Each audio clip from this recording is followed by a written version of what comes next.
Hey, everybody. For those of you who have been longtime Girl on Guy listeners, you know that it has always been a goal of mine to start directing feature films. And I've been talking about it for years on this show, and finally that time has come. I wanted to make an independent film, a small film, a film that I could make for the least amount of money possible so I'd have the most creative independence and freedom that I possibly could. And people aren't making films at this price point anymore, so I'm going to be kickstarting my first movie, and I am inviting you guys to be a part of my team. The Kickstarter page is going to go up the second week of April. I will be tweeting and Facebooking the URL, but it is going to be kickstarter.com/Axis Film. The movie is called Axis, and I hope that you guys will visit the Kickstarter page and join me in being a part of my film. You guys have been so supportive over so many years of this show and of me, and I could not thank you enough. And this is going to be the next chapter of my creative work, and I would love for you to be a part. So check it out. The URL will be kickstarter.com/Axis Film. The URL is not active yet. It's going to be active the first week of April. So please follow me on Facebook and Twitter and Tumblr, and I will make sure to let you know when that link goes live. You are my army, and you are Legion. This is Girl on Guy.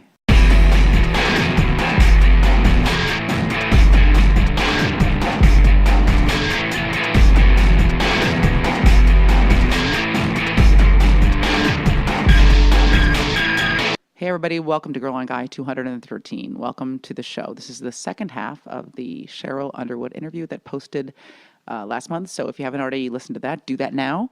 And it will greatly increase your enjoyment of this episode of the show.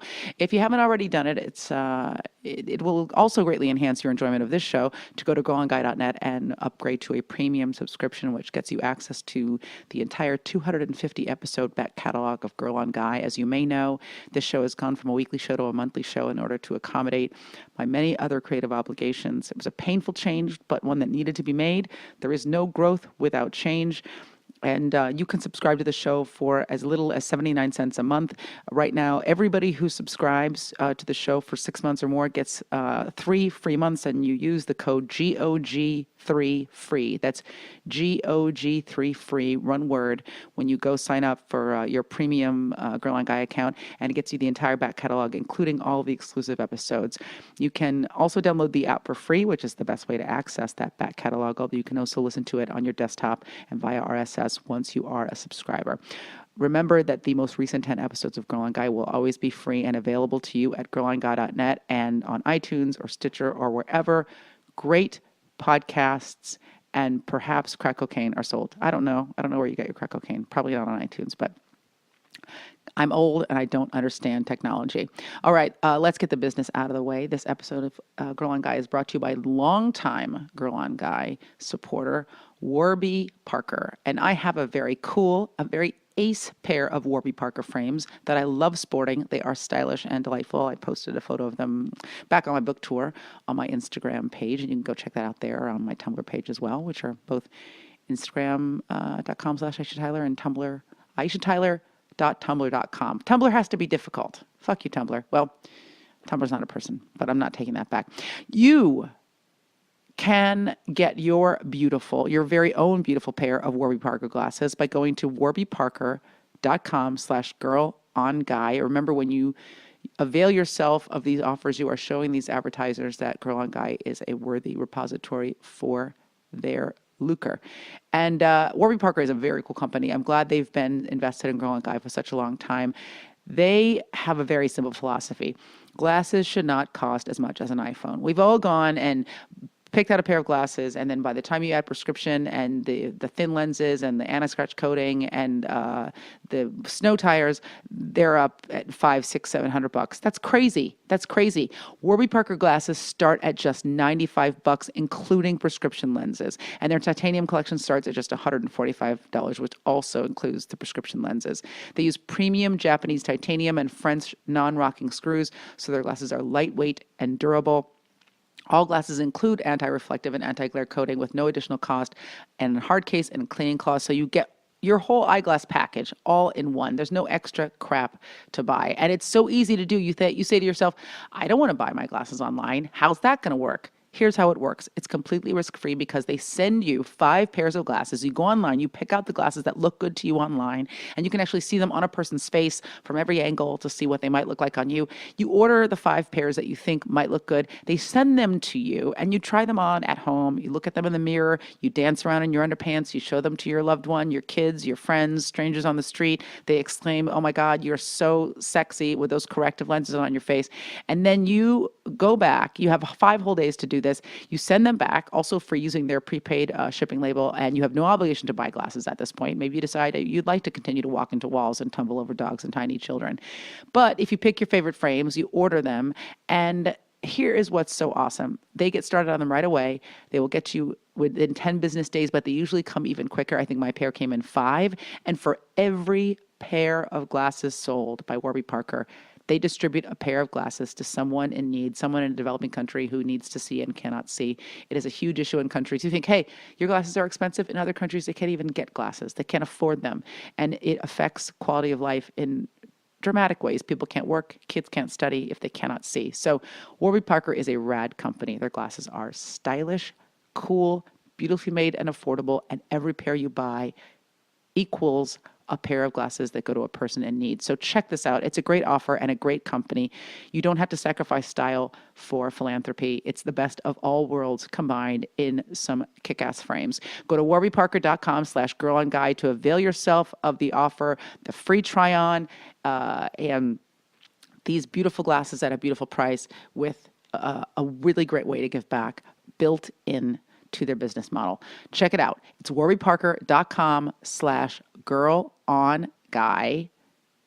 Check that out.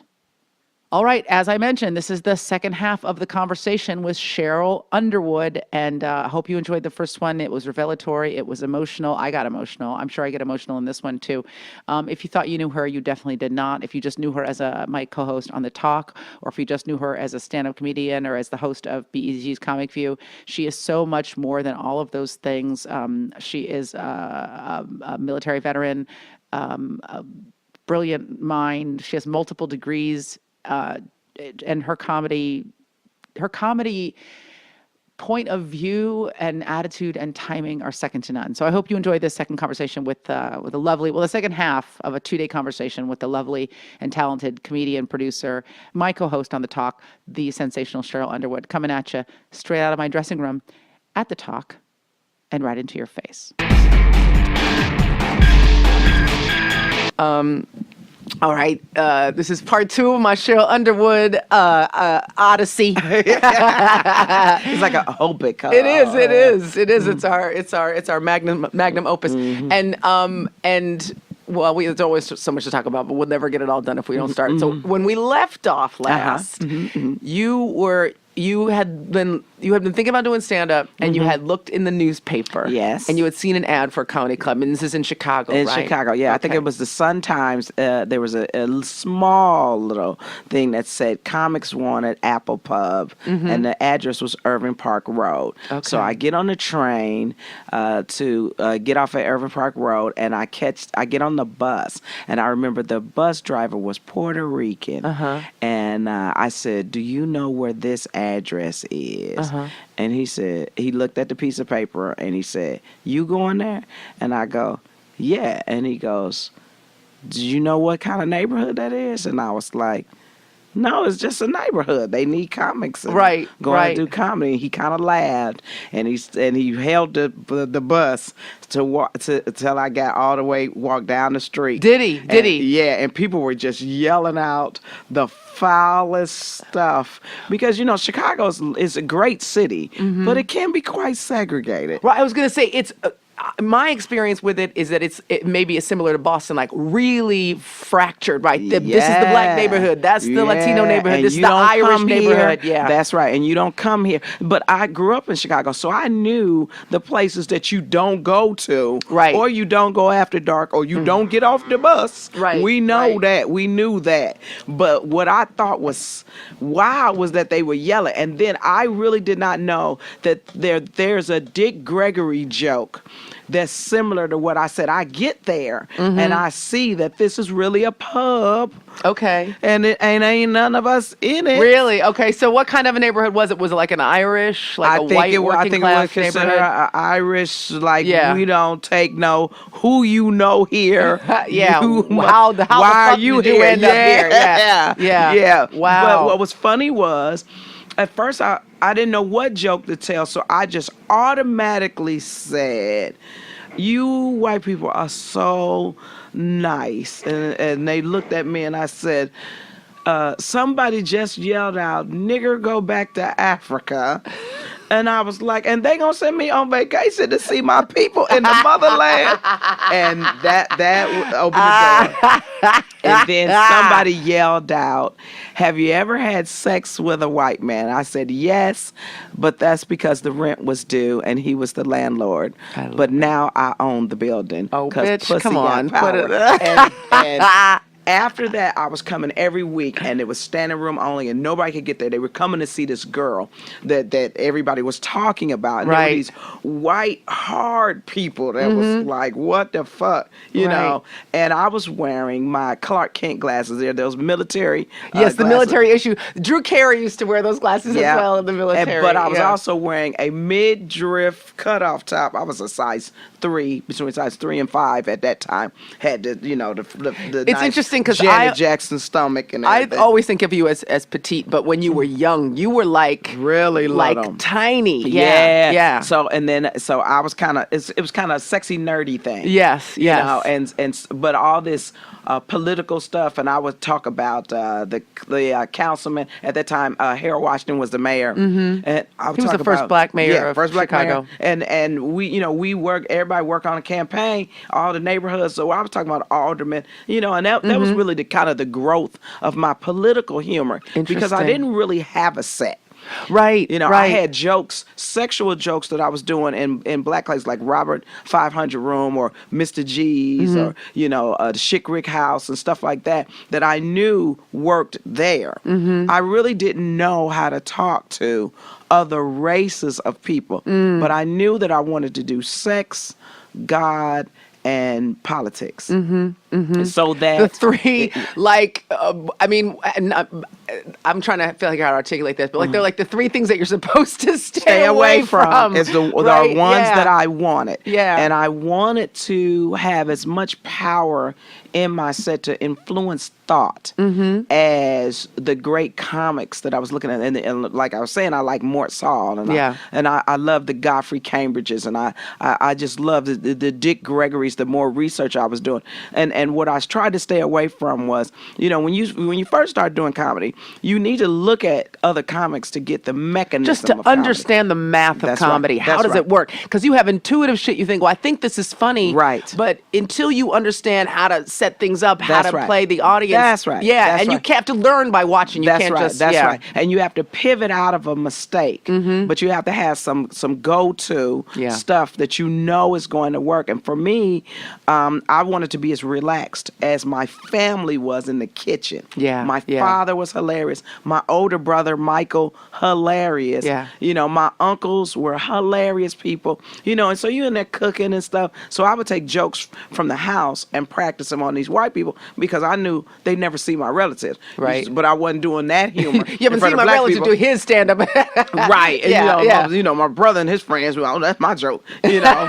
But I was taking the scenarios and using it there. And what it really did for me, it also taught me when was a good time to leave something. Once I had built the room, and it was just a small place, could hold maybe 100, 150 people, all packed in. And that's also when drinking became a part of the celebration of comedy. Right. So do the set, there'd be other comics up, they'd get up and do set, and we'd all be drinking in an Apple Pub, and we'd all either get on a train or get in a cab and go home. And it did endear me to a set of people that probably didn't like black people as a whole, just because of a way of life. And so I did have a militant kind of feeling at certain times. When things would happen, I became very, very angry racially. Now, when things would happen in your set or when things would happen in the world? Both. Okay. Both. And when things would happen in the set, I would be angry because I'm like, so you didn't do this to anybody else, Right? So you think you're gonna pop off at me, Right, You know, right. and then, so you know, and everybody got this, you know, the typical comeback. You know, I don't knock the broom out your hand. You know, I don't knock the dick out your mouth. Yeah, when you working, yeah, and exactly. stuff like that. But then there was another situation where. My father was a blue dog Democrat. He was a conservative Democrat. Once he found out I was a Republican, because I was doing all this library study, and I'm like, well, really, I'm a Republican. Frederick Douglass, Senator Edward Brooks, Arthur Fletcher. You know, Well, you have to. If you go back far enough, yes, yeah, Jackie Robinson. It's an appealing. It wouldn't be affirmative action if it wasn't for Arthur Fletcher bringing it to Richard Nixon. So I'm thinking, I'm like, well, maybe I'm this. And then, you know, and Democrat, you know, when you look in Chicago, you look at patronage, you're looking at aldermen. We are taught, and I'm not saying it's legal, wink, wink. I'm saying we're taught when you get pulled over by the police, you hand them your driver's license with a $20 bill folded underneath the driver's license. That was what it was like in Chicago? That's what we were taught to do. Wow. And we were taught that if you ever needed something taken care of, you go to Cicero, for all of us that took Latin Cicero, you know, you go over there and get it taken care of. So while we may have lived separately, we know we went to the Italians for certain things. We went to the Irish for certain things. You know, we went to, you know, K-Town or somewhere else for certain things. But everybody was separate. But and worst term, separate but equal. Right, yeah. It's the Chicago way. So I wanted to talk about those things, and the more I wanted to talk about Republicanism, because I was like, okay, Democrats think they got us on lock, and they seem to want us to be broke, you know, want us to be poor. I believe in the gospel of prosperity, you know, so Ronald Reagan is out, and, you know, and everything is happening, and it's the 80s, and I'm like, well, what's wrong? Ronald Reagan looked better than Gorbachev in the short with the birthmark on the head and everything. We about to beat the Russians. Plus, I was in the military. Yeah, and I could see that also with your faith-based upbringing. That's that right. Would bring you That's absolutely right. And they were showing us films where the Russians was playing their war games with live ammo and live chemical. What they was telling us, live fire. They was flamethrowers before Star Wars. Flamethrower Rush. I was like, how we beat these motherfuckers? You know, we had to mix up some Drano with some lines of Vaseline and throw it on them. Some vinegar, some baking soda. Yeah, some salt or something. How we gonna beat them? So those were the type of jokes that were growing within me. And I remember doing Indecision 96. You remember that? I do remember that. It was Bill Maher. Yeah. And they asked me to do Republican material. And it was in Aspen? I think it was in Aspen. That makes sense to me. I'm trying to think back that far. I think it was Aspen. And them white people, because I guess it was the liberal Hollywood faction of agents and you know, people that flew in to do it. And they was looking at me with a twist smile. It was one white lady with a fur coat smiling at me, nodding, going, that's right, that's right. But I was essentially bombing. Really? Bombing. Wow. And I do kind of a comic. There's things that I learned from that set. A comic, a white male comic, kind of was trying to knock me off my rhythm before I went out. We got into this debate, and I didn't let it shake me, but I wasn't as focused as I should have been. Right. I did the jokes that the producers told me to do.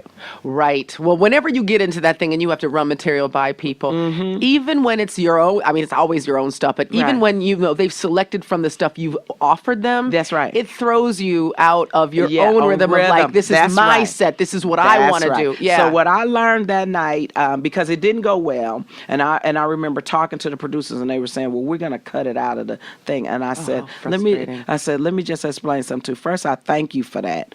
But also, I know that footage will show up when I become the comic that I'm going to become. It's going to show up. I said, so you can air it and do whatever you want with it, or you can not cut it out. But I thank you for the opportunity. Right. The thing that I learned, though, was when you are called to do any performance of your own material, you do what got you invited. And the person that told me that was Tupac Shakur. Wow. told me that we were taping. Remember Roseanne had that show Saturday Night Special or whatever? Yeah, it was like a kind of a variety thing. Show, Yeah. And I was there, and I was kind of pacing backstage, and because at that time I was doing some strong O.J. Simpson, you know that motherfucker did it. I don't know why y'all bullshitting me, been black since 71. You know, black man with a knife, and so I was doing all this material. And there is for us as African American comics and female comics, you run the risk of all it takes is one moment in your set to turn everybody against you, right? Just to derail. Yes, yes. Mm-hmm. But I was killing with the material, and I was the only one taking a different perspective of you wouldn't whoop my ass, and my family ain't gonna stand by and watch me get my ass whooped just because you are who you say you're famous are. and you're rich. That's and you got, right. Yeah, that's right. They're gonna jump in one time. Who you are. That's right. And when I go back to OJ the next day, because I'm gonna go back to him, because that's how the shit go. My family gonna go, you on your own this time. Don't call us when he dot that eye. So those were the jokes that I was doing. And Tupac and I were in the green room, didn't even know he knew me. And he said, Sheryl. And I turned around and I said, wow, and he said, what's the matter? And I said, oh, I'm just kind of worried, and this was after Indecision in 96, so I was like, I'm just kind of worried. And so he put his arms around, it was funny, we didn't even know each other, put his arms around me, it smelled great. I think he was wearing a cashmere sweater or something that cost a lot of money. And so he said, look, they invited you. You didn't invite yourself. Do what got you invited. And from that day on, I did what got me invited. And I was just he said, sure, you know you funny. I know you funny. And I'm the baddest out here at my game. You do what got you invited. And what that taught me was you do what the producer saw, but then you do the joke above and below it to establish your relationship with your audience. A lot of comics don't understand. You can establish a relationship with your audience in less than 30 seconds if you set up the jokes right. Right. You don't go out and go, hi, I'm Sheryl Underwood and I'm from Arkansas. Yeah. You go out there and you do some jokes that get them on side, some transitional jokes. And that's why I do my jokes. It was a joke book. I think it was something, Melitzer, where they talk about writing in threes. And I write in threes. Good joke, better joke, killer joke, move on. Good joke, better joke. So it's a rhythm. Boom, boom, boom, move on. Boom, boom, boom, move on. And so I learned that. Then I got through that set and it worked out. And Roseanne, I find out, wanted to do a sitcom with me. And you know the black guy that's on Grey's Anatomy? The older man. Oh, God, he's so great. He was there last night. Yes, he was. He hugged me. I can't think of his name, and I'm terrible. He's James, so lovely. Not James. I can't help. Well, I never remember He's a handsome married men's names good anymore. I'm like, you who? Because I always get caught up. That's part 3. We have to get back together and talk sex. But I thought it was James Packer. No. It's like Barton or Pardon or something. Yes. Something. Yes. So anyway, she wanted to do a sitcom with us where we were, first she was going to introduce us on Roseanne and then she was going to do the sitcom. Wow. It's really cool. But I'm glad it kind of didn't happen. And then the next time I really learned, by the time my reputation because I didn't get Comic View like everybody else. Okay, now before you talk about Comic View, because we're gonna dive into both of those in like a real way. The one thing I wanted to point out that I was hearing from you that I really enjoyed was, and I'm not trying to liken us in any kind of like, I'm like you, but we are very similar. We're similar we're similar in different ways, but like really similar in the fact that what you did was, it wasn't calculated. You were being who you were. But what you found was the cut that really distinguished you from everybody else doing stand-up comedy. Yeah. And people would have looked at you and been like, oh, okay, she's a black female comedian. Yes. She's got this. So she's just like A, B, C, D, E. But there's nobody like you. And there never has been. Oh, that's so sweet. I'm serious. Not just because you're funny, because you're fucking funny as shit, but because you you were going to be yourself. You weren't going to say, okay, well, I'm a black Republican and people aren't feeling that, so let me move over here. Yes. You know what I mean? Yes. You just did you, but that requires a fight, Sheryl, because you're not doing what people expect of you. And a lot of times people are like, can't you be more like this because it would work better? I wasn't getting work because one side I was too dirty, and the black female comics were not considered adult. They were doing song parodies. They were talking about my man, I don't have no money. My man ain't got no money, and I don't have no money.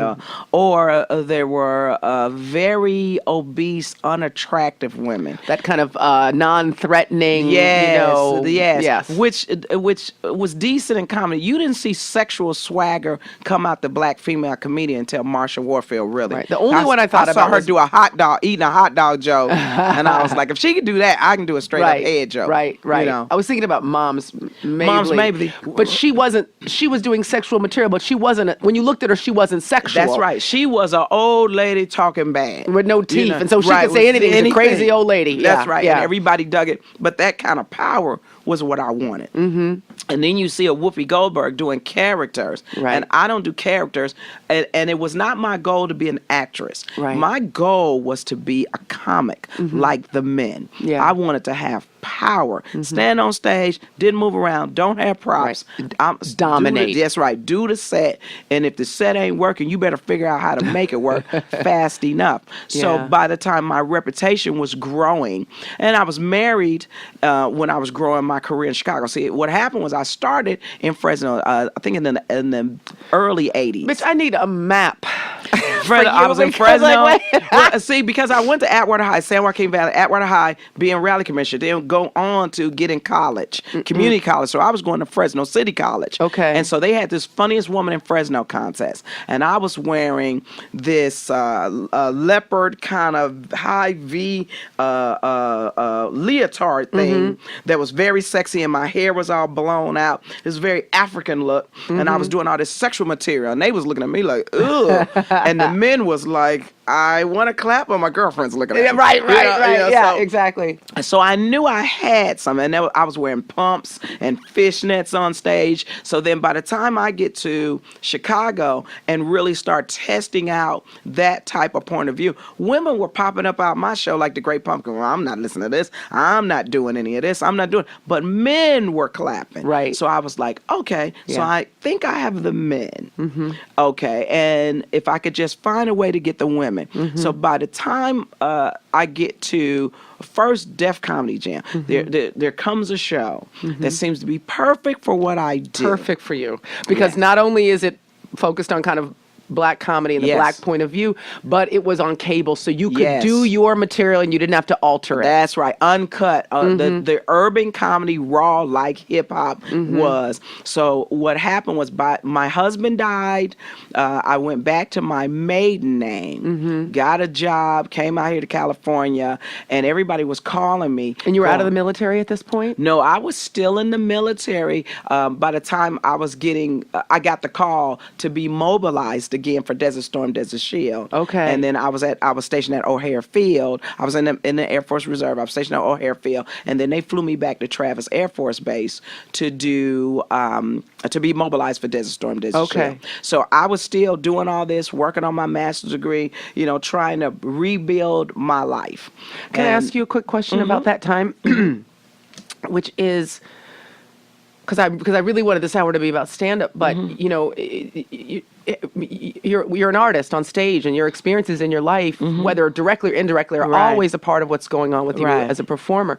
You've lost your husband, which I know was incredibly traumatic. It devastated me because I wanted to be a entertainer who, when I put my bags down, my kids go, "Mommy, you home? What did you bring me?" And the dog ran up on me, and my husband go, "I need a sandwich." That's what I really want. I want to be a wife and a mother, and in the community, and do community service, and do everything I wanted to do.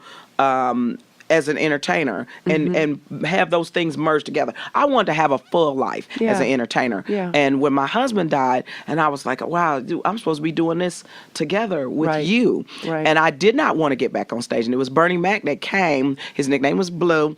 Came when I was in Chicago, so I know we're going back and forth. But Bernie Mac, all of us knew each other. Bernie Mac, Adele Givens, all of us knew each other. Damon Wayans, everybody, we knew each other from them coming and judging contests and all of us working together in Chicago. So Bernie Mac comes, and he knew somebody that lived across the street. Then they found out, oh, she lives over there. Bernie came with a little jug of Ernest and Julio Gallo wine, and they said Blue is at the door. And I was like, what is that motherfucker doing in my house? You know, I don't know him like that. And he sat me down. He said, bitch, what's wrong with you? Because I was drinking a case of beer a day, wasn't bathing, just would sit around in a house coat. Which makes sense after you've lost your husband. I was hurt. And Bernie said, bitch, you gonna let all the dreams die? You know, we know you love this motherfucker. He mean mugging all us anyway. We know you love him, but get your ass together and get back on stage. And that kind of gave me the strength. And there was always some kind of guardian angel or somebody that would go, what the fuck are you doing? You're gonna blow this, you know, and you have talent, and you can do this. Now, did it come easy? Absolutely not. Everything that I've ever done, I had to fight for. Even going to Def Comedy Jam, they were like, hey, at first I couldn't get on it. Couldn't get on it for nothing in the world. And all my friends were on it. Yvette Wilson, you know, I knew Adele Givens. Adele Givens came to me, we were at Roses on the west side of Chicago. And that was back when, it was really drinking days where you could drink and still be the same size you were. You know, it wasn't affecting you, right? And I remember that day because my husband was talking to me about a divorce, possibly. Really? And I said, before I left to go do the gig, motherfucker, I told you I don't believe in divorce. I told you not to marry me. I told you not to fuck with me. And when you said, I don't want to marry you, but I don't want nobody else to marry you, I thought that was just love and all this. You know, I didn't know that there was something mentally happening to him. Right.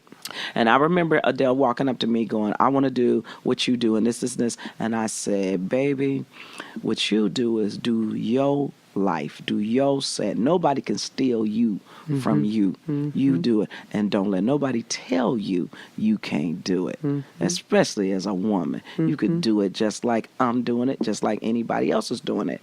And so we knew all these people. And then when she went, it's my understanding, she went to New York. I went to California, and I also stopped doing comedy under my married name and was doing it under my maiden name. So then we find out that, and I've really never told this story, that it was Hope Flood, who's a good friend of mine, and we have this very love-hate Cancer-Scorpio relationship. It's me, Melanie Camacho, Hope Flood. We're all good friends. Stacy McLean. So you know these names. Kim Whitley, Sherry Shepard. You know, we're all good friends. And when I met Samora on the East Coast. And I remember Samora and I talking about why the Black female comic have to look bad. Why can't she be sexy? Why can't she be sharp? And when I saw you, remember when I saw you at the comedy festival? Yeah, that was in Montreal.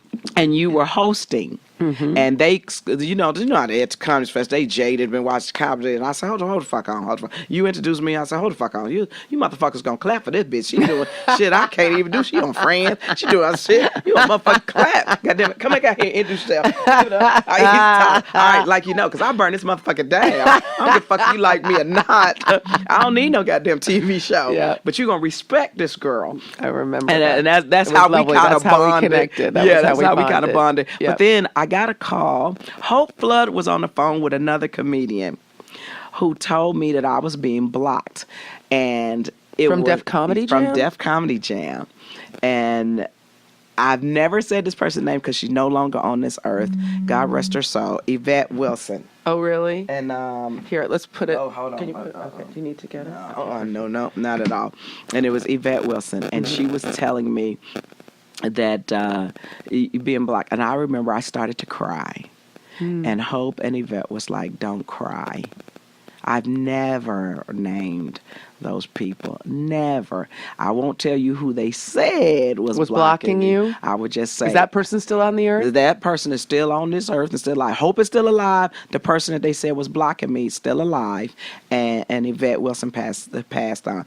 So in my mind, I thought, okay, I get this. You know, I watch All About Eve. I know how it go. You know what I'm saying? Yeah. So my friend Andre, he's a personal trainer out here now, and he's a that I was being blocked. Yes, so you were being blocked from Def Comedy Jam. And you're saying you didn't know who the person was. I knew who the person was. They told me who the person was. And the reason that I cried is because I never thought that person would do it. And the reason I have to say that person is because when someone blocks you, you could either be mad about it and become bitter, or you can go, maybe they're making a point. Maybe there's something about me, or maybe it's competitive, or, you know, I'm trying to figure out why is this happening? Why is this happening? Right. So, and I was sad. But then what I thought was, I talked to my friend Andre, and because he only goes by one name, I never can remember his last name. But he's been my friend for years in Chicago comedy. So I had moved to Los Angeles with my younger sister,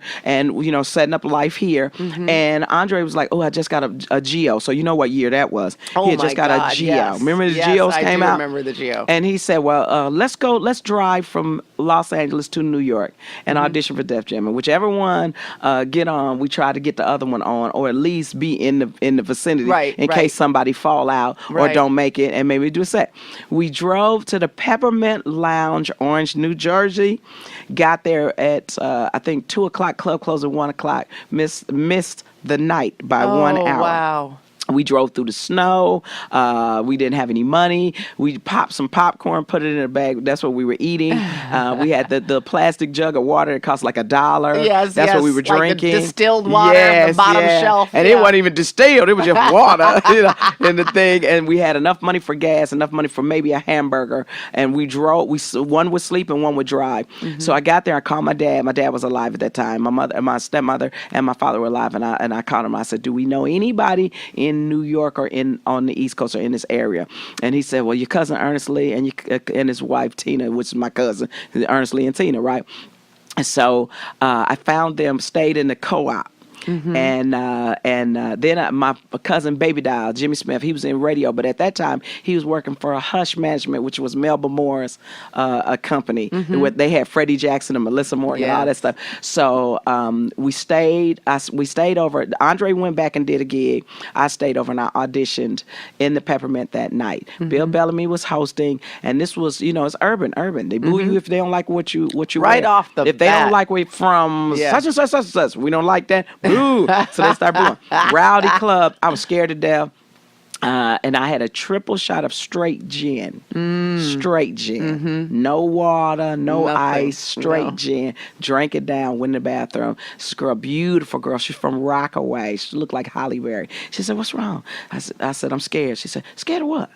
You a girl. We gonna laugh at everything you say. We got your back, girl. You know. And so then they told me to do 7 minutes. I got up and did, I think it had to be 30, 45 minutes of political material, very political Afrocentric material, and very hardcore sexual material. And that was back when Apache was doing I Need a Gangsta Bitch. Remember that song? Yes. That big motherfucker ran up to me, picked me up out the air and go, that's how you do a motherfucking set right there. And I got, remember the dude, I think his name was Derek Fox, I think. And he was doing a Shanae type character before Shanae, before Wanda. He was in the audience of the Apollo with an acrylic bob wig, but he had a full bearded mustache. I think I do remember Yes, him. and he was there, and he got me on Showtime at the Apollo Comedy Hour. Okay. And I taped that. That aired, I think, either before or after Def Jam. And then the next day, they called my cousin's house, and I talked to Bob Sumner and them, and they said, can you do Def Comedy Jam?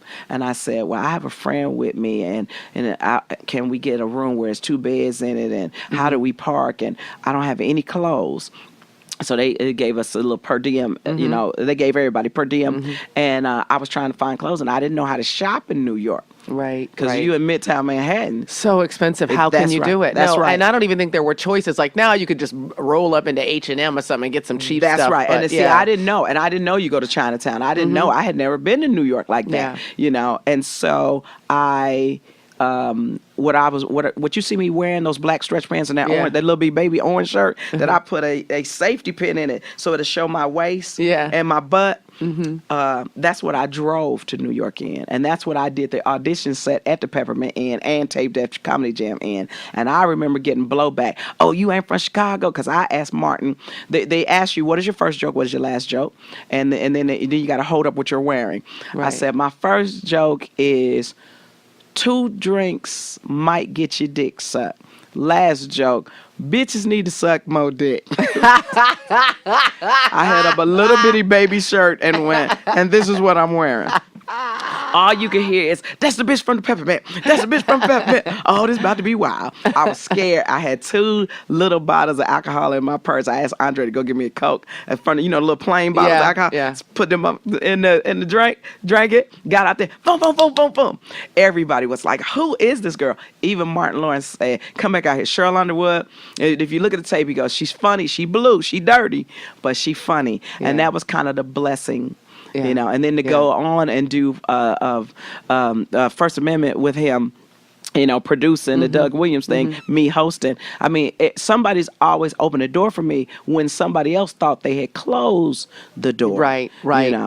And what's interesting is you can never discount people seeing your talent and paving a way, but at the same time you're paving your own way, because at any point along this road you could have said, fuck it, I can't do this anymore, it's too hard. Or there are people out there agitating against me, like, maybe it's not going to happen for me. When you can always have the idea that there might be somebody out there sitting on your sunshine, but when you know it, that can be very devastating. Oh yeah, and let me tell you, the time, most of my career, it's been a man that said, gay or straight, black or white, it's always been a man. And I remember when I was going through a lot of anger and pain, because white club owners at that time could say anything to you. So I was angry. I was militantly angry, and I remember seeing, we were taping full frontal comedy. I think Dom Herrera was the host. Dom, I love him. And it was white. They when they called me to do it, they said, this is White Deaf Comedy Jam, and they were doing it in the Laugh Factory. Yeah, and I was like, okay, I could do that. And I picked my jokes out, and before we went on, somebody said, Buddy Hackett is in the Laugh Factory. I was like, Buddy Hackett, I love Buddy Hackett, Man World, and I love his commercials. I love Buddy Hackett, because I'm a hood. Yeah, no, but I'm all the way white. You have inside, and you have diverse tastes. Yeah. So I ran up to him and just hugged him and just and started squeezing his neck, and I was like, Buddy Hackett, I love you. And I was talking about this, and I heard in Las Vegas they don't even let you go on someplace because you so dirty. And he was like, who the fuck said that? I go anywhere I want to go. And then he kind of pushed me back and said, he said, can I tell you something? I said, what? He said, all that love you showing me, you want to succeed, show it to your audience every time you get on stage. Oh, that's lovely. And the love will come back to you, and that's going to make you successful. Now, I believe that was God, because I don't think he knew some of the things that I was going through and how it was coming out of my set, because I used to do this stupid joke, because I was so angry. What go good with chili? What do you think? What would be the first thing you say? What go good? Cheese. What's the next thing? Sour cream. What's next? Shit. Hot sauce. Crackers. Oh, no. Now that you brought white people up, let's talk about them motherfuckers. Oh, my God. But black people love that joke. And then I was doing this joke about white people steal. Any race of people take land from the Indians and shut up, take $2 or $3 out your purse. I was doing shit like that. Yeah. And white people are the only race of people that can laugh at themselves. And, if black people was like, that's what I'm talking about, sister. 5%, But what it did for me was it showed that you can say those political things, just don't hurt them. Right, that if it's clear, it's coming from a place of affection. Yes, and we're all in this together. Yes. And once I got to the point where I was doing a lot more clubs and mainstream clubs. I remember, was it Bud Friedman? Bud with the improvs? Yeah, Bud Friedman told me to my face at the funniest woman in Chicago, funniest comic in Chicago competition in improv on North Wales. Remember they put one on North Wales? I do. He told me, you'll never work at improv. Never. Jesus. Never. I said, so you say. Mm-hmm. And I walked out. Nice. And I had placed, but I wasn't going to win, but I had placed. And I was like, so you say. But I had that attitude. And that attitude works for you. And sometimes it works against you. Because you walk in with your fist balled up. Right. You know. Right. And so what I had to learn was how to massage that and polish that. And then I was working comedy clubs. And I was doing this militant, very racial militant material. I remember white girls would get up. There was a white girl named, is it Paula Bell? Paula Bell. And she got She was a real black-friendly comedian, though. Like, her thing was to work black rooms. That's right. Yeah. She worked the Comedy Act Theater right out here in L.A. And I remember sitting in there, and she got on stage and one day said, niggas ain't shit. Oh, my God. And I had been drinking. And the liquor said, did you hear that? And the chicken wing said, yeah, we heard that.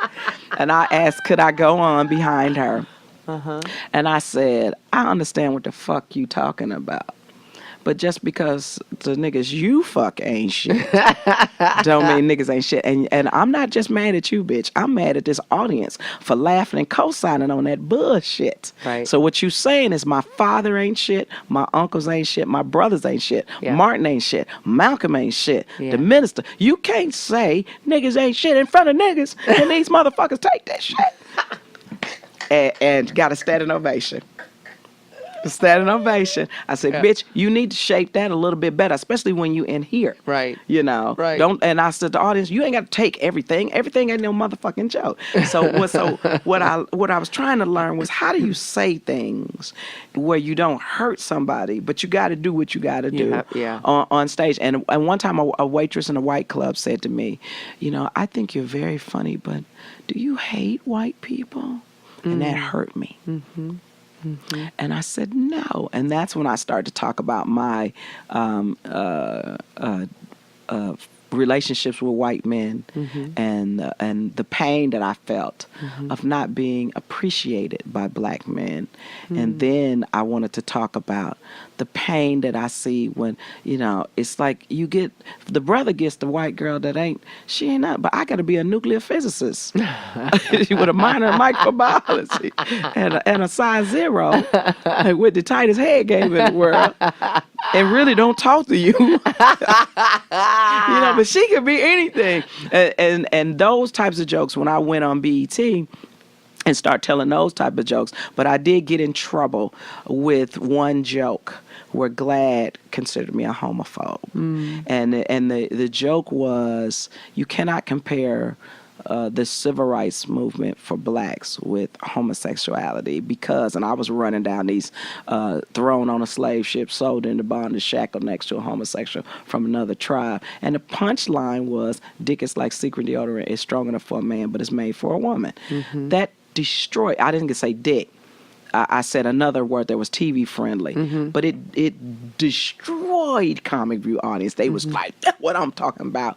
But really, I felt that was a black empowerment joke, not a homophobic joke. And when Glad put me on their website, and the only reason I knew that I was on their website, I was taking these general meetings that we take where you go to introduce yourself to possibly be hired for TV work and get your HBO special and all this stuff. A man of color, I don't know if he was gay or straight, but he was gorgeous, said, can you come to my office before you leave this meeting? And they wanted to make me and Don Curry husband and wife. Okay. Because they liked the cadence of the way Don and I talked. And he said, I just want you to know, you're probably not going to get this or any other job that a gay person is making a decision. I said, Why you say that? And at that time, my manager was gay.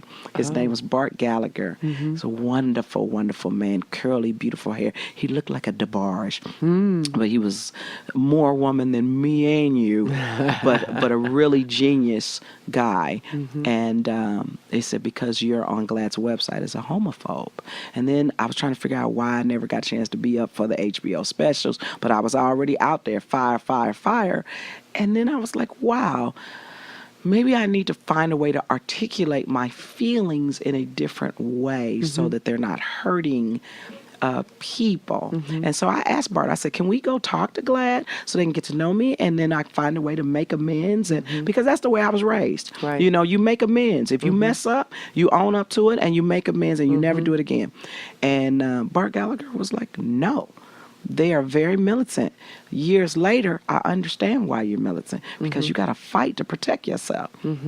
So when I'm going through all these things, white people going through all these things, you know, I've said some things about, you know, Latin people in the general space of comedy that I had to learn how to massage that so that it didn't hurt people, because these were the men that I was having a relationship with that I would say this stuff to, and they would go, ha, very funny. You should say that on stage. And I say it on stage, but he's not there to go, I told her it's okay to say it on behalf of the race. Right. So that's what I kind of learned. I kind of learned that you can say anything you want as long as you're not hurting someone, and you've got to massage it and polish it. So that's what I've spent years of massaging and polishing material. That's why people say, well, do you write a joke every day? No, I don't. I polish the jokes every day. But if God blesses me with another point of view that I need to go in a different direction, I find a way to do it. A Bay Area Black Comedy Competition. I think I'm the only female that I know of in the history of that competition that placed in the finals 3 years in a row. And Tony Spires, the founder of it, told me I would never win the Bay Area Black Comedy Competition. I said, then why the fuck do you keep having me come? Right. He said, you sell tickets. Jesus Christ. But that's when I learned commerce and that Republican side of me and commerce. So everything that was happening, I was like, well, I'm going to have to fight my way in. When I did Def Comedy Jam and members of Phi Beta Sigma, my fraternity brothers, were the only organization that was booking me for their conference, because I said, shout out to the Blue and White family. The set was so dirty, I couldn't say, and I'm a member of Zeta Phi Beta, because we have this thing called Finer Womanhood. It's a way a woman carries herself. So I said, well, how do I shout out my organization? So I shouted out and I threw up the sign, and everybody was like, that's what I'm talking about, you know? So they were the only ones giving me work so I could survive and pay my bills. Then I got to a point where Comic View wouldn't have me either. Right. And I said, I will wait. And then I got to a point where I was fairly popular enough. I lost the host's job twice. Tell me about that. I lost when Samora became the host. I lost to Samora. And I remember, I think either Quake hugged me, Earthquake hugged me and said, don't buckle in front of all these people. And the next time I lost it, I lost to Montana Taylor. I don't even know who that is. Okay, and I think she's comic out of Houston. Okay. And I don't think she's doing comedy anymore. She does this joke about wearing the outfit and keeping the tag on so she could take it back. Okay. And so, but these are great comics. Yeah. I'm not gonna shit on no woman. Right, right. What I learned later, I would say, about 5, 6, maybe 7 years ago, I'm having drinks with Tony Spires, who's Montana Taylor's manager. And he says, you know, you didn't lose Comic View. I said, what are you talking about? He said, you know, when you got into the finals, Montana called me, said she needed help, she needed management. And he may not even recollect this conversation. He told me that he convinced the people that were making the decision that you don't want to work with Sheryl Underwood. It's going to be difficult to work with Sheryl Underwood. Here's where you want to go. Now, when he told me that, by the time he had told me that, I had been hearing consistently that I was considered difficult. Only because I read contracts and I hold you to them. And I put things in contracts because the club will go, well, if you're late, we're going to dock you. Or if you go over your time, I'm going to dock you. I put things in contracts like, and if you ask me to do more time, I'm going to expect more money. And if you are late and your ice machine don't work and your tickets are not sold right, I need more money. Yeah. And I hold you to it. Yeah. It's the same thing, the expectation. So, but I also learned that could come off as aberration, being a bitch from a woman, you know, and I have to, really. And the clubs are really accustomed to rolling over comedians. Oh, absolutely. Absolutely. You got standing room only, but you was one person off of the sellout and the bonus. Oh, yeah. But they standing up. Yeah, exactly. They had to go get chairs out of the back Hell room. yeah. People sitting on each other's laps, yeah. but somehow you still didn't make your sellout bonus. Let me tell you something. When I added male exotic dancers, we call it sexual interpretive dance, to my show, we were testing it in a comedy house theater, I think in Savannah. Either Savannah or Augusta, Georgia, Aubrey Pippin. Tested it. We were doing Tuesday through Sunday shows at that time. Didn't know I was getting a $28 ticket price at that time, which was unheard of. Huge. Tuesday through Sunday. So he's making a grip off of that and making a grip off the bar, the food, the drink, everything. So these guys get up, and I found these guys at another taping of a show where they use male exotic dancers, and I was hosting it. I said, you guys want to come on the road with me? And who is the comic? She's kind of a robust woman, and I thought is it Edna May? No. I know. You know, with the headscarf and the glasses. I know exactly. And I think she about. had male dancers too with her show. So I bring these black guys on. They from the Right Track. If you ever come to LA, go to Right Track. And I bring these black guys on, and the Tuesday show, after the Tuesday show, all the shows sold out. And I remember I was with Nick Nucifaro, who's over at, is it UTA now? That I think right. He's with Irvin Arthur. And I think they were paying me 4 figures for me and to test these guys. When the shows sell out, they came back to me, how much does it cost to keep the guys over? So all they wanted to pay was for the extra hotels and the extra whatever to keep the guys, because the shows sold out. I said, oh, no. You're going to pay me for the brain power and the expertise that came up with the concept. Doubled my money. So what I was learning was business and commerce. And the other thing I was learning too, in doing tapings, I would go to the girl comics and go, because from the mistakes I've made, do your feet hurt in those shoes? Yeah, your comedy ain't going to be good. Wear something you're very comfortable in, so you're not pulling on your outfit, shifting on your way of your shoes. Go flat-footed if that is more comfortable, because that's what I like to do. I would ask them, what is your first joke? What is your last joke? What is the joke that you pivot out of when jokes are not working? So I was trying to do for female comics what was not done for me. And I wanted female comics to make it. And I remember when they never had everybody money, and I was like, motherfuck that. You might have my money because I'm the headline, but you don't have their money? Right. Oh, we Norman Ray up in this bitch. You give it up. You gonna give me something. Yeah. So really, I would say this, the dream for me was the commerce of it, the opening doors of it, and the proudest moment for us. I was never anti-BET because they were making the best decisions that they could make. But when it was time for the comedians organizing committee, that discussion really came out of a Comedy Central discussion where the white comics were talking about Comedy Central at that time. So somebody black got up and AFTRA, it was before it became SAG-AFTRA, and said, well, what y'all gonna do about BET? And they said, well, we don't really understand what's going on over there. That might be something for the black comedians to get together and work on. And because it was me and Joey Wells, it was like different comics. Leanne, what's her name? It's Leanne something. I can't remember her name, but she was a Sigma Gamma Rho, and there was another female comic who was, I think, a AKA, and then I was a Zeta, and Joey Wells was a Sigma, and Buddy Lewis was the co-chair, and he's an Omega. So we organized it. We put in Robert's Rules of Order. We took minutes for the meetings, and we strategically planned how, because they said they'd never unionize BET, definitely not Comic View. And instead of me trying to bring down and hurt BET, I just felt that we articulate what is fair. Right. And they wanted, I remember somebody white wanted us to picket BET.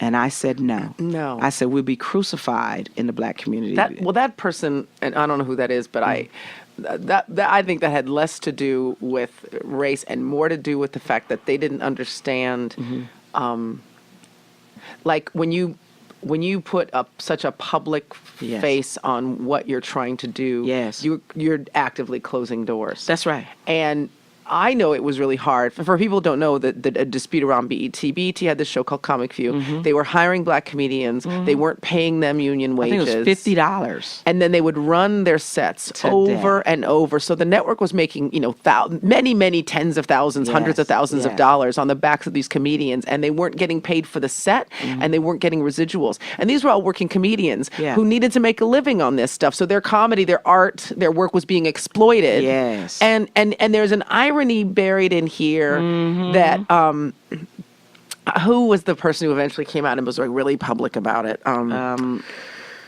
me what they do. Stand-up comedian. I have a terrible memory. He's got little dreads, and he took over the radio show in D.L. Hughley. No. Yeah, D.L. Okay. D.L. Hughley came out, and he had previously been hosted at one point to say this is a black network exploiting the work of black artists unapologetically. And if we can't rely on ourselves to treat ourselves fairly, that's right. How can we expect other networks to treat us fairly? That's right. And see, my position was we can't destroy the one outlet. That's right, for commerce for us. It's nuanced, right? Yes, that's right. And so what I was trying to do was make sure I talked to people that I knew at BET and said, we're not against you. We just want you to be fair. And we want you to stop being accused of being unfair. Right. Because this ain't cool for it's not helping anybody. Right. Yeah. And so once we did that, all comics was like, how did you do it? We did it through education. We did it through organization. We did it through knowing our history. And we also did it for understanding the goal was not to destroy anyone. Right. And that had been flowing through me in every aspect of my life. Don't destroy anybody. Try to be a respite, humorous. My father even would tell me, your job is to be funny. Now, if you teach me something, I'm cool with that. Right. But your job is to be funny. So that's what I was trying to do. And then when I found out I was my own worst enemy because I was perceived as either difficult to work with, don't know how to get off stage. I didn't know if you write 20 minutes of material, but there's at least 15 minutes of ad-libbing and laughter and pausing in there and drinking all you drink and everything. So I didn't know that. So what I did was I tried to fix it by going backwards and being better as a person. Better as a comic. Walk in the club, hello, how are you? Everybody that walks in the club with me as a worker, a performer, everybody got petty cash, tip them. Don't bring in 30 people as guests. We don't have a lot of guests set. If I go over the time, I profusely apologize, and I go down the line, shake everybody's hand, take as many pictures as I can with everybody to go. It's not the club fault. This was my fault. I was having too much fun on stage. And because I had always formed my own companies, because nobody would represent me. They didn't know, like you said, they didn't know what to do with the black female Republican who was God-fearing, but would talk about head for 45 minutes. They didn't know what to do. And my dad was like, are you good at this type of comedy? And I was like, yes. He said, how good? Because if you just standing on the corner on the liquor store cutting the food, I walk past you because you ain't my daughter, And I said, I think I'm one of the best at this type of comedy. And he lived long enough to see it. And one time, when we talk about, did I ever tell you the story about, remember, before the war on terrorism is a war on drugs. And we were flying on these buddy passes, one way in and figure out your way back out, which meant you was possibly muling drugs. Right. Okay. Right. So I was so afraid of getting popped, and they could seize the money and not give it back to you. So at that time, we were getting paid cash, small bills, because the comedy clubs would do that. Oh yeah, right. I remember. I remember like I get an envelope of cash from a club owner, and he'd be like, do me a favor, don't declare this. I was like, mother, I have to pay my managers and agents. That's right. That's right. I can't. It was like a mob thing, like Don Corleone. Wink, wink, wink. We hope you have a very prosperous child. They leave with a bag of $5 bills. Come on, man. With dust and blood on it. Sweaty. Yes. So I was going through Chicago, and I was afraid of getting pulled off the plane because I needed this money. I need to pay my bills, and I always pay taxes and everything until I got in one tax trouble. I'll tell you about that too.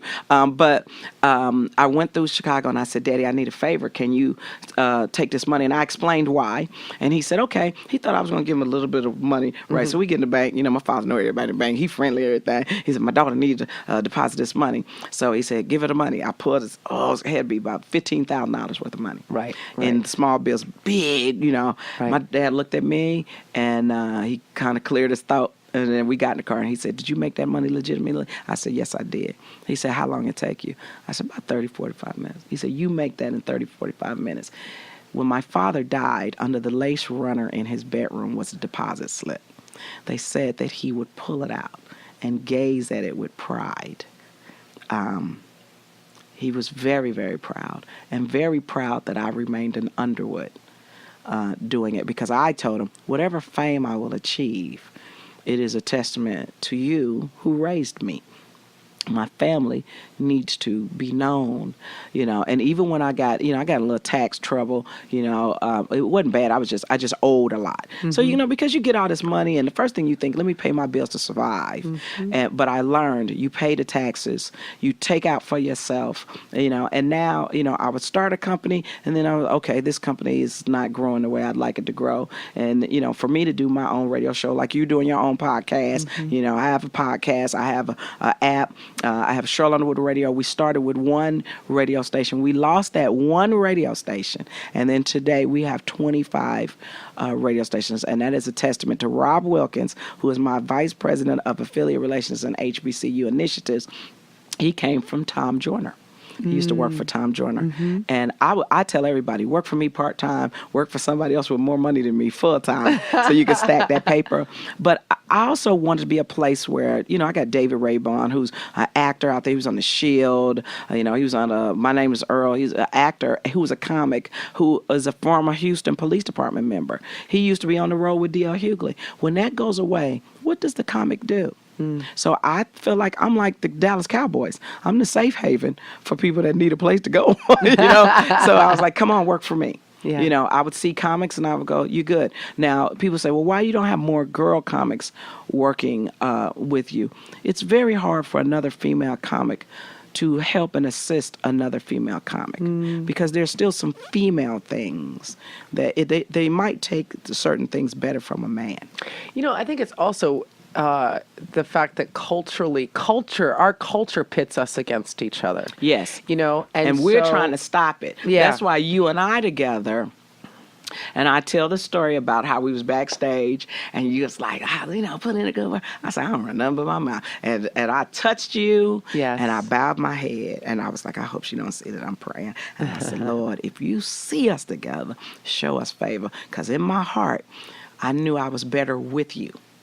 It wasn't me up against me at the table battling for position. Right. I wanted us to be like, you know, it was Shields and Yarnell, or like Captain and Tennille, or, Marilyn McCoo and Billy Davis Jr., Peaches and Herb. I wanted us to be this great team that even when we disagreed, that we were together. And I really wanted people to see how great of a mind and a brain you had. And I'm so mad at you that you don't show the dynamic legs. I know of nobody in daytime talk and in comedy got the legs that you got. You could play Leslie Uggams, and I know this is your little podcast, but I'm going to say it. Oh, no. It has been an honor to get to know you because of all the things that you're doing and the things that you were willing to share with us that you were going through. Yeah, I feel the same way about you, Sheryl. And you know what's great, too?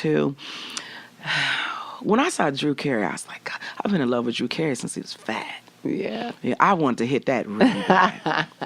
I wanted to hit him. I wanted to sleep with Drew Carey. I wanted to sleep with Mitch Hedberg. Oh, yeah. Everybody loves Mitch Hedberg. God. Everybody loved Mitch. We used to send messages back and forward. I didn't know that these white male comics knew who I was. Yeah, everybody knew who you were. Yeah, I had no idea. Dream, George Lopez and me in a sitcom. Yeah. That's the dream. Yeah. That's the dream. It's something that's diverse but mainstream. You know, he could be recurring, but I'm getting almost everything I want. Do I want to be Kevin Hart?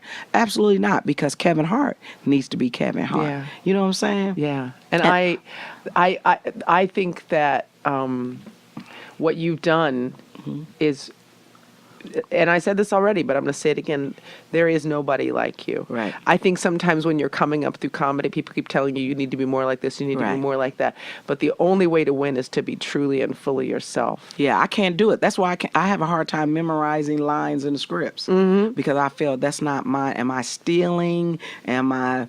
I'm trying to get my brain processed ready to do that sort of thing, because I want to do movies. I mean, the only way I got a movie, A.J. Johnson got me in. I got to hook up. Warren Beatty put me in Bulworth, even though he was trying to talk me out of being a Republican. Oh, he was so intellectually powerful, which is attractive to me. But, you know, Annette Bening ain't no joke. She's no joke at She all. ain't no joke. Throw that ashtray, bitch. What is you doing? You know, so every movie I've ever been in, I think Vivica Fox hooked me up with it was not Two Can Play That Game. I can't remember what it is, but it was the movie where they were dating this guy, and they went to the comedy club. Oh, I don't remember. I gotta find that out. But everybody that's had me be in a movie, it was something that somebody else said, go get Sheryl Underwood. It's always been a go get, even the talk. Somebody in the big office, they said, see if Sheryl Underwood would come in, and I ignored it because I thought it was comics playing on my phone. And Steve Harvey was the only one that said, bitch, it might be CBS. You might want to call them back. Did you tell me about that before we wrap up? You got a call about them being interested in you coming in, and you didn't. You didn't for a meeting, and I would ignore it, and I was like, hey, nobody's just calling for me, because I got tired of going to these general meetings and nothing was happening. Right, and there were days when I was in a beauty shop. There was a day where I had been pitching, and everything that I was pitching, they said, we just gave it to this person, and while I was happy for these female comics that were getting it, right, I was so proud of Monique, so proud of Adele and Samora and Laura Hayes and all these other women, Sherry Shepherd, so proud, but I was in pain. Yeah. And I was catfish reading beauty shop. I went into Sherry Shepherd's dressing room, and she said, Cheryl, what's wrong? And I just burst into tears, and I just collapsed, and she got on the floor and she prayed. And she said, Lord, take this pain out of Cheryl. And that moment, it was gone. It's so completely gone. So then I thought to myself, stop thinking about what you don't have and what's stopping you. You're still alive. It's not a no, it's a not right now. So by the time I start getting these calls CBS, I'm not saying that I didn't think God was going to answer me. I just think he was going to answer me in that way. So I thought people playing on my phone, I was ignoring the call. I was like, it ain't really CBS. I'm not taking the call. And why would they want me to come in? And so when I finally took the call, because Steve said you'd call him back, I called him back, and they had me come up here with Nina Tassler. Remember I said Nina Tassler looked like Judge Judy with nicer clothes. Nina Tassler know how to dress. Nina Tassler was the head of CBS. And then it was somebody named, I think it was Peter Gold. Is Peter Gold. Yeah, Peter Golden. Peter Golden. That's who I heard really said, so let's see if we get Charlotte coming. So they start asking me questions like, and I never thought I was going to get a job. They were asking me questions like, so who you voting for? I said, you can ask me no shit like this. Okay?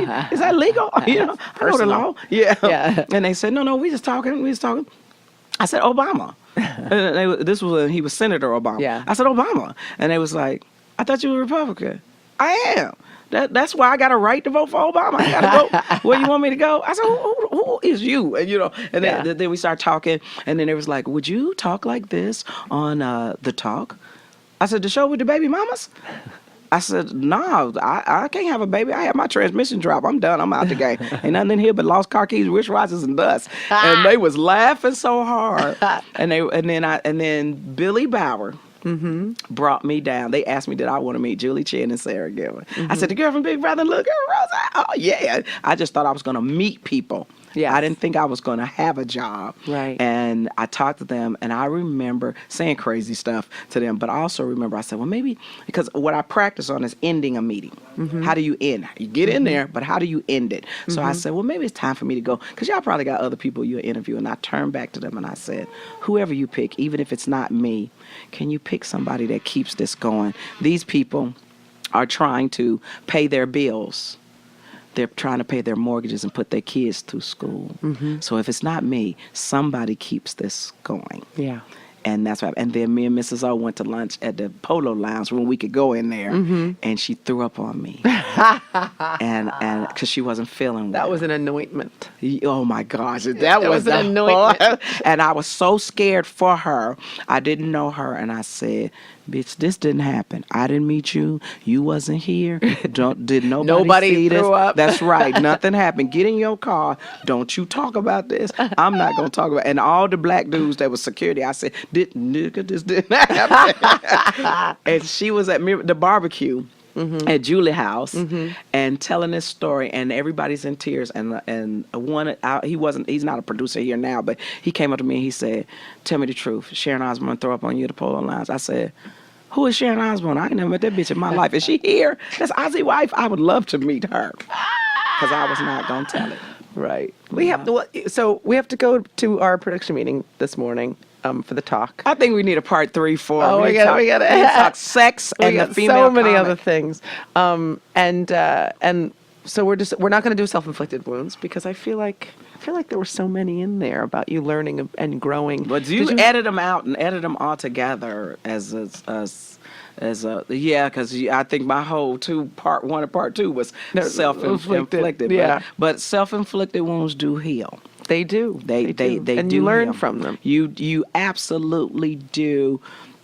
And I would hope that people wouldn't hold against me things that I've said in my comedy journey or even in my life journey, because we all evolve into better people. It's not for me to change you. It's to help your evolution. And I'm really honored to be here with you. And Julie Chen is the most wonderful woman in the world. Really and Sarah Gilbert is the sweetest soul. And Mrs. O is just internationally fabulous, but the most down-to-earth person. Yeah. I don't know if anybody else got it like we got it. And I feel like, we all came here with our experiences and our background, but interacting with everybody, with each other, with the other 4 women every day has helped me grow immensely. Me too. And it's taught me I don't have to say everything. And I don't want to be misunderstood, and I don't want to hurt anybody. And I did watch the talk, and I was so protective over Sarah because, Sarah, I knew Mrs. O could hold her own because she don't take no smack. That's Ozzy. Neither wife. does Julie. Yeah, right. Julie don't. But Julie's ladies. in a tough situation too. She's the first lady of the network, but she's also a consummate newswoman with a great sense of humor. But they have feelings, and I think that's why we're so protective.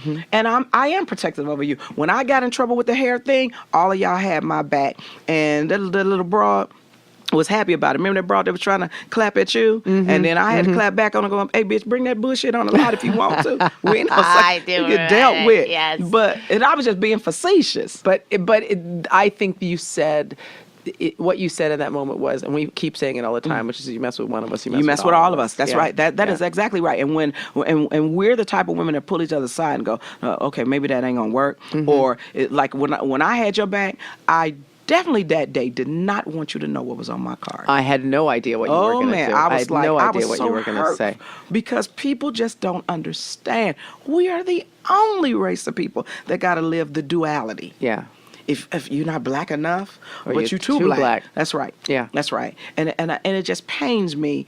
But I also know that there's some people out there that in social media, they live for this. They live for the stumble. Yeah. Well, live for the stumble and then help me teach it. And then let me say to you, my bad. Right. I blew it. I blew it. I'm learning. I'm growing. Like, nobody understands why I wanted to shout out Steve Harvey, which I spoke to Steve Harvey about my shout out. Oh, did you? For him before I did it. On People's Choice? Okay. Right. I thought Sarah was the only person that was going to speak. Yeah. And then I was going to do mine in the publicity room. Yeah. And say, "Ooh, I'm glad y'all didn't pull a Steve Harvey." So before I even said it, I said it to PR. They said it was cool. Say it in the press room. And then I text Steve and I said, "Steve, if I say this, will this hurt you?" He said no. I said, "Cool." When the dude did what he did.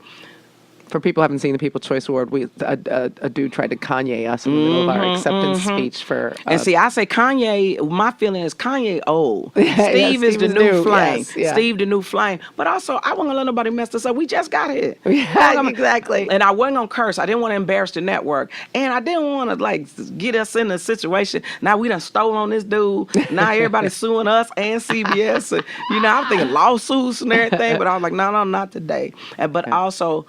I think we all are very protective of the brand, and we are a guest in people's minds. So we didn't want to implant that uncoolness in people's mind. But you are a blessing. You are a joy. Whatever is happening in the future of your life, I know it's going to be so good, and I'm just proud to know you are a good sister. I mean, you're a good sister, but you hang with the dudes on the little video game, and you're a tomboy and a baby nerd, but you the sexiest nerd. Now, if you ever drink too much liquor, you get it. Because I slept with girls, and I'm not good at it, but you can get it. We are going off to make the talk now. You gotta get it. Oh, you are crazy. Bye.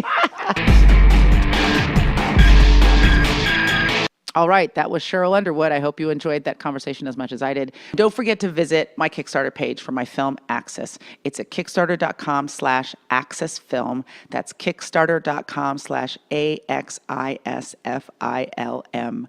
It goes live Wednesday, April 6th, and I would really love for you to be a part of this experience with me. It's going to be so fucking cool. Remember, you can upgrade at any time to premium access to get your grubby little hands on the entire back catalog of Girl on Guy episodes, all 250 episodes. Just go to girlonguy.net and click on Upgrade to Premium Access. Follow me online on the Twitters and the Facebooks and the Tumblrs. My handle is AISHA TYLER, and the show's handle is Girl on Guy. And my burgeoning company, my burgeoning spirits company, the handles are Courage and Stone at Twitter, Tumblr, Facebook, and Instagram.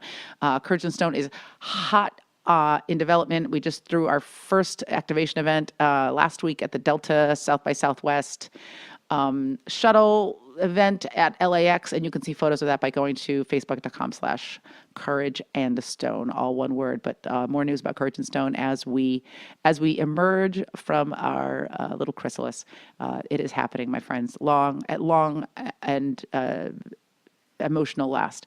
And I'll keep you posted on live events this summer. Hopefully we'll be doing something at Comic-Con. That is my hope and aspiration. And also potentially something at Tales of the Cocktail if people are traveling down to New Orleans for that booze-soaked booze fiesta / booze fest.